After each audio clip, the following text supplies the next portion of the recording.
आपका यूनिक प्रज्ञान यूट्यूब परिवार में मैं प्रज्ञान सर हार्दिक स्वागत करता हूं, वंदन करता हूं, अभिनंदन करता हूं। प्यारे साथियों, पाठचर्या होने वाली है काफी महत्वपूर्ण, क्योंकि आज की इस पाठचर्या में हम लोग अध्ययन करने वाले हैं सूरदास जी के संदर्भ में।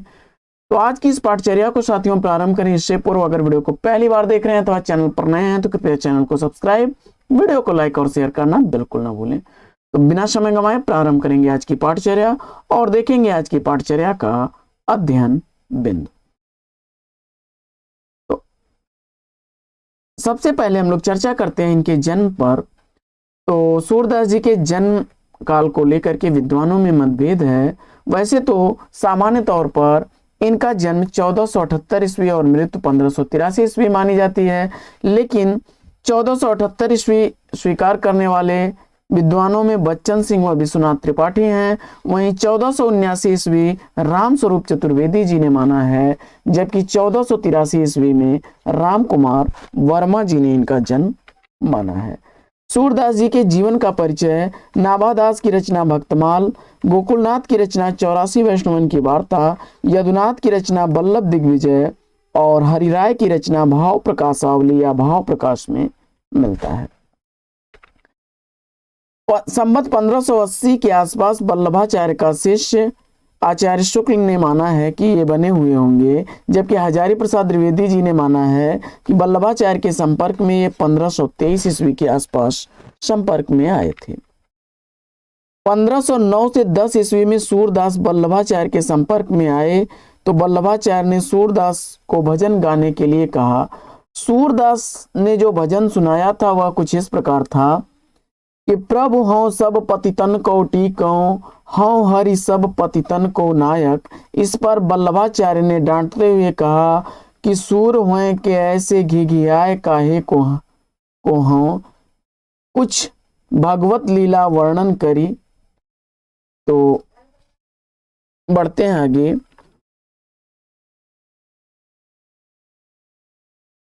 गोस्वामी विठलनाथ जी ने सूरदास की मृत्यु पर कहा था कि पुष्टि मार्ग को जहाज जात है, जो सो जाको कछु लेना हो सो लेव।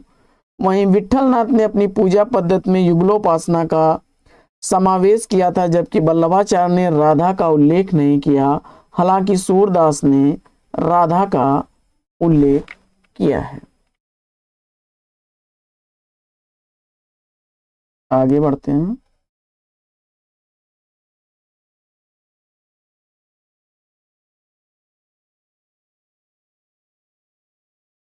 गोस्वामी हरिराय के अनुसार तानसेन के माध्यम से अकबर और सूरदास की भेंट हुई थी। भक्तमाल में सूरदास के संदर्भ में एक छप्पे मिलता है जिसमें सूरदास के अंधे होने का संकेत है। गोसाई चरित्र के अनुसार तुलसी की भेंट भी सूरदास से हुई थी और सूरदास का अंतिम पद है खंजन नयन रूप रस माते।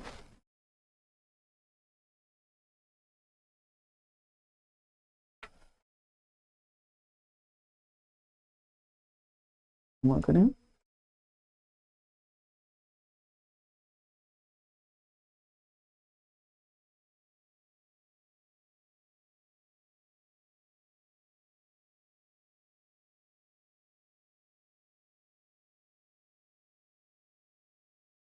गुस्श्याम सुंदरदास, आचार्य शुक्ल व आचार्य हजारी प्रसाद द्विवेदी सूरदास का जन्म स्थान रुनकता गौ घाट स्वीकार करते हैं। वहीं डॉक्टर नगेंद्र व गणपत चंद्र गुप्त सिही मानते हैं।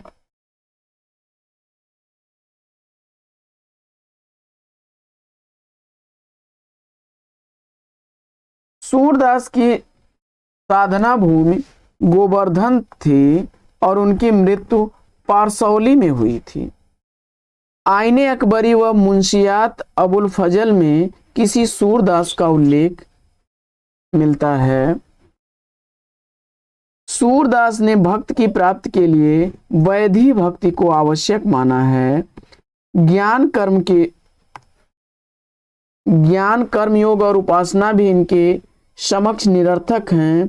कर्म योग पुण्य ज्ञान उपासन सब ही भर मायो, ऐसा कहते हुए पाए जाते हैं। सूरदास प्रभु के दरबार में सबको बराबर या समान मानते हैं। वे कहते हैं कि जाति पाति को पूछत नाही, श्रीपति के दरबार। आइए आगे बढ़ते हैं और सूरदास के संदर्भ में विद्वानों के प्रमुख कथनों को देख लेते हैं।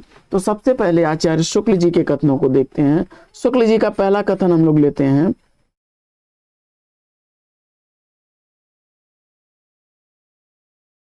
भ्रमर गीत सूर साहित्य का मुकुटमणि है। यदि वात्सल्य व श्रृंगार के पदों को निकाल भी दिया जाए तो हिंदी साहित्य में सूर का नाम अमर रखने के लिए भ्रमर गीत ही काफी है। काफी इंपॉर्टेंट है, अक्सर परीक्षाओं में रिपीट हुआ है।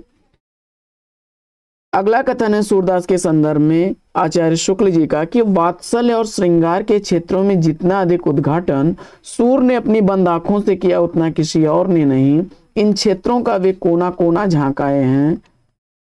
सूरदास की रचना में संस्कृत की कोमल कांत पदावली और अनुप्रासों की वह छटा नहीं है जो तुलसी की रचना में दिखाई पड़ती है।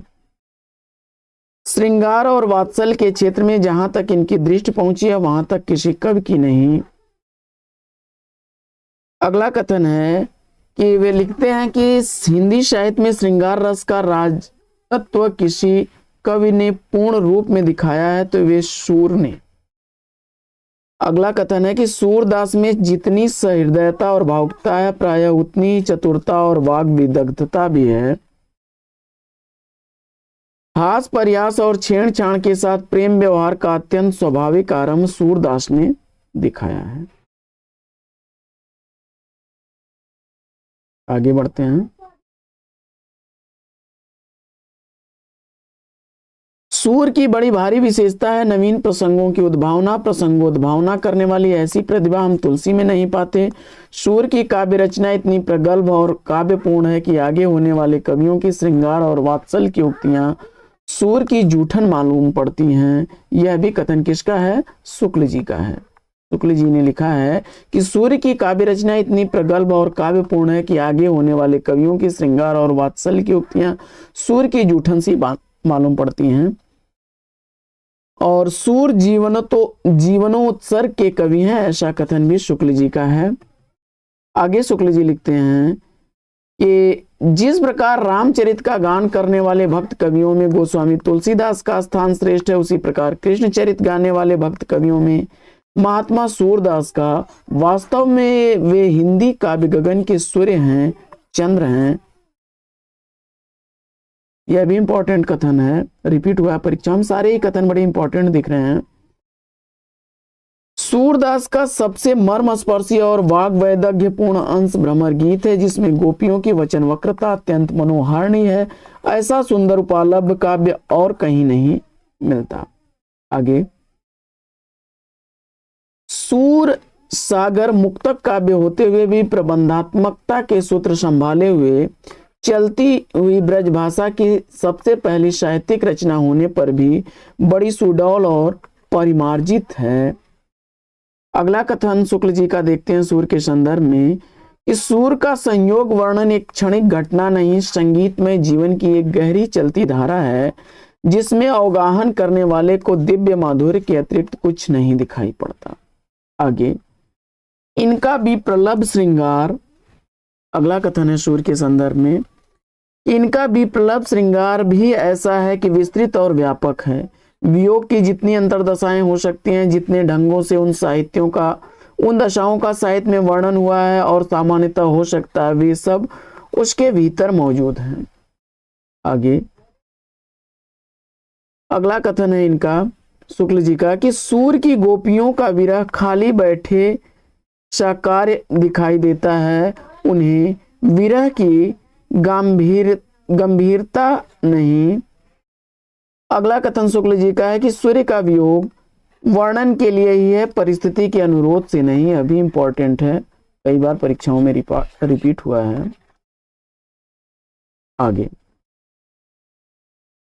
बढ़ते हैं और मैनेजर पांडे जी का कथन देखते हैं कि सूरदास कालिदास की तरह मानवीय प्रेम और सौंदर्य के कलाकार कवि हैं। अगला सूरदास के भ्रमर गीतों में अनायास ही साहित्यिक, सामाजिक, सांस्कृतिक और आध्यात्मिक, दार्शनिक तथा मनोवैज्ञानिक पक्षों का समन्वय हुआ है। आगे सूरदास ने संयोग श्रृंगार की विशद व्यंजना की है, लेकिन विरह में तो उनकी आत्मा स्वयं द्रवित होकर रसमय काव्य बन गई है। आगे, मानव मन के सभी भावों को प्रेम का अनुरागी बनाने में सूरदास की प्रतिभा सफल है। मानव जीवन में प्रेम की सत्ता और महत्ता का एक ऐसा गायक हिंदी साहित्य में कोई दूसरा नहीं है। आगे बढ़ते हैं।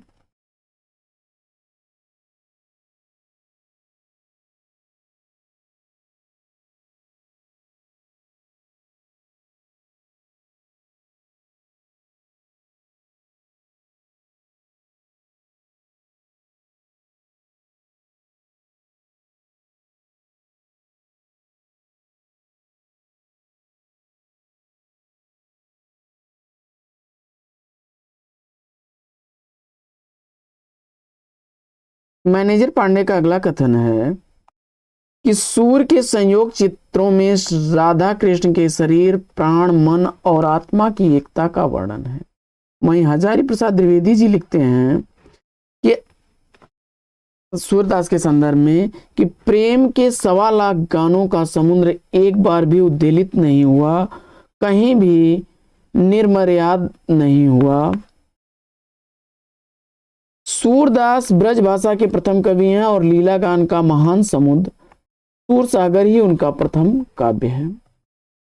सूर सागर के हजारी प्रसाद द्विवेदी का अगला कथन है कि सूर सागर के शिल्प में गीत काव्यात्मक मनोरोगों को आश्रय करके महाकाव्यात्मक शिल्प का निर्माण हुआ।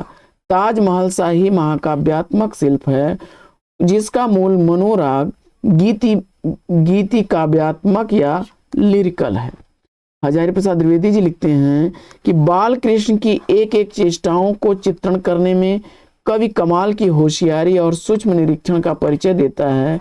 न उसे शब्दों की कमी होती है, न अलंकारों की, न भावों की, न भाषा की। आगे सूरदास के संदर्भ में वे लिखते हैं कि हजारी प्रसाद द्विवेदी जी की सूरदास जब अपने विषय का वर्णन शुरू करते हैं तो मानो अलंकार शास्त्र हाथ जोड़कर उनके पीछे पीछे दौड़ा करता है। उपमाओं की बाढ़ आ जाती है और रूपकों की वर्षा होने लगती है। रामकुमार वर्मा जी का कथन देखते हैं सूरदास के संदर्भ में। रामकुमार वर्मा जी लिखते हैं कि सूर्य की कविता में संगीत की धारा इतनी सुकुमार चाल से चलती है कि हमें यह ज्ञात होने लगता है कि हम स्वर्ग के किसी भी भाग में मंदाग्नि की हिलती हुई लहरों का स्पर्शानुभव कर रहे हैं। श्री वल्लभाचार्य से प्रभावित होकर जिन कवियों ने कृष्ण भक्त पर रचना की है उनमें सूरदास सबसे अधिक प्रसिद्ध हैं। श्रीमद् भागवत का आधार लेते हुए सूरदास ने कृष्ण के जीवन का चित्रण नितांत मौलिक रूप से किया है।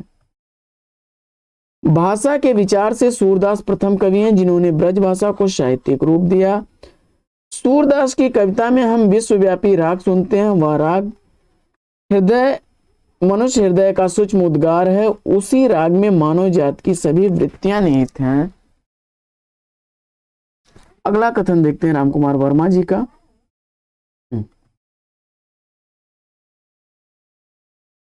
सूर्य केवल व्यक्तिगत काव्यों के आदर्श को लेकर ही कवि नहीं, प्रत्युत साहित्य के क्षेत्र में प्रवृत्तियों के नवीन रूप देने वाले कवि और कलाकार भी हैं। आगे आचार्य नंदुलारे वाजपेयी जी का कथन देखते हैं। आचार्य नंदुलारे वाजपेयी जी लिखते हैं कि सूरदास के काव्य की एक विशेषता यह है कि उसमें एक साथ श्री कृष्ण के जीवन की झांकियां भी मिल जाती हैं और अत्यंत मनोरम रूप और भार श्रेष्ठ भी।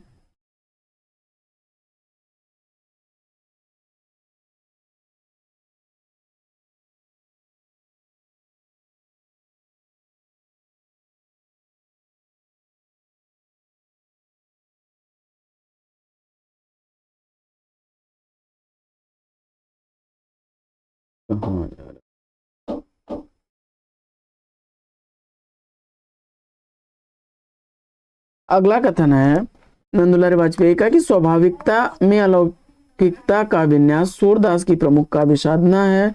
वहीं रामस्वरूप चतुर्वेदी जी का कथन है कि विधान की दृष्टि से सूर सागर को उन्मुक्त प्रबंध काव्य कहा जा सकता है। तो विजेंद्र स्नातक ने कहा है कि मध्यकालीन वैष्णव भक्त कवियों में सूरदास का स्थान शीर्ष पर है। आगे बच्चन सिंह के कुछ कथनों को देख लेते हैं। तो बच्चन सिंह के कथनों में सूर के पद इतने परिष्कृत और अनुशासनबद्ध हैं कि वे किसी चली आती हुई गीत काव्य परंपरा का, चाहे वह मौखिक ही रही हो, पूर्ण विकास सा प्रतीत होता है। बच्चन सिंह का अगला कथन है सूर के संदर्भ में कि वस्तुतः सूरदास की प्रतिभा का उत्कर्ष सूर सागर के 10वें स्कंद में दिखाई पड़ता है। इसमें कृष्ण के बाल और यौवन की लीलाएं वर्णित हैं। प्रेम की जो, बच्चन सिंह का अगला कथन है कि प्रेम की जो अनन्य प्रगाढ़ता और आत्मसमर्पण की जो व्याकुलता उनमें दिखाई पड़ती है वह अन्यत्र कहीं नहीं मिलेगी। बच्चन सिंह का देखते हैं अगला कथन। अगला कथन है कि एक ओर मुखरा गोपियों का कोलाहल है, व्यंग्यबाण है, तो दूसरी ओर राधा का मौत की तरह मौन का ठंडा सन्नाटा। भ्रमर गीत की बुनावट में इस सन्नाटे का बहुत महत्व है। बच्चन सिंह के कथन थे सूरदास के संदर्भ में। आगे बढ़ते हैं और उनकी रचनाओं को देख लेते हैं। तो सागर, लहरी, सरावली 3 प्रमुख रचनाएं हैं उनकी।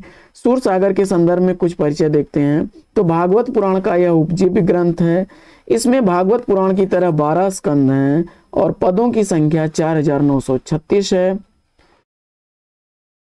इसकी प्राचीनतम प्रति नाथ द्वार मेवाड़ में स्थित है। इसके प्रथम स्कंद में विनय के पद हैं, दूसरे स्कंद में भक्त के पदों की अधिकता है।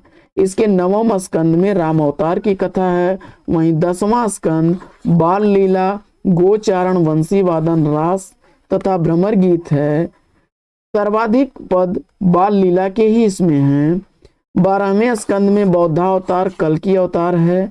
वहीं आचार्य हजारी प्रसाद द्विवेदी ने इसे इस स्त्री चरित्र का विशाल महाकाव्य कहते हैं। इन्होंने इस गीतात्मक मनोरोगों पर आधारित विशाल महाकाव्य भी कहा है। चंद्रबली पांडे ने इसे लीला प्रबंध काव्य, मान प्रबंध काव्य और ब्रजेश्वर वर्मा ने कृष्ण चरित्र का महाकाव्य कहा है। आचार्य शुक्ल ने सूर सागर के 400 गीतों का चयन कर भ्रमर गीत नाम से इसका संपादन भी किया।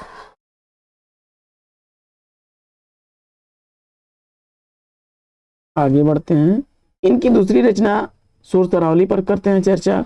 सूर तरावली में 1107 पद हैं, कहीं कहीं 1103 पद देखने को मिलते हैं। सूर सागर की विषय सूची माना जाता है इसे, और इसमें संसार को होली का रूपक मानकर इसकी रचना की गई है। गुरु प्रसाद होत यह दर्शन सरस बरस प्रवीण, इसी रचना की पंक्ति है। मुख्यतः ज्ञान, वैराग्य और भक्ति का वर्णन इसमें है। ब्रजेश्वर वर्मा की मान्यता है कि इस ग्रंथ के प्रणेता सूरसागर के प्रणेता से भिन्न कोई दूसरे हैं। साहित्य लहरी को देखते हैं। साहित्य लहरी सूरदास की तीसरी अन्य प्रमुख रचना है। एक मान्यता के अनुसार सूरसागर ने इनकी रचना नंददास को नायक, नायिका, वेद, रसरीत इत्यादि सिखाने के उद्देश्य से की थी। इसमें लगभग 118 दृष्टिकूट पद हैं। यह नायिका वेद, अलंकार और रस निरूपण से संबंधित ग्रंथ है। इसके एक पद में सूरदास ने अपनी वंश परंपरा का भी जिक्र किया है। भ्रमर गीत को देख लेते हैं। तो सर्वप्रथम भागवत पुराण के 10वें स्कंद के 47वें अध्याय में इसका प्रसंग मिलता है। हिंदी में भ्रमर गीत काव्य परंपरा का प्रारंभ सूरदास से माना जाता है। आचार्य रामचंद्र शुक्ल ने इसे ध्वनि काव्य या उपालंब काव्य कहा है। मैनेजर पांडे भ्रमर गीत के 3 अर्थ बताते हैं: कृष्ण, उद्धव और स्वतंत्र रूप। मैनेजर पांडे, नंदुलारे वाजपेयी तथा विजेंद्र स्नातक ने इसे दुखांत काव्य कहा है भ्रमर गीत को, और इसमें अन्योक्त या वक्रोक्ति की भरमार है। सूरदास ने अपने भ्रमर गीत में पहली बार राधा को भी शामिल किया है।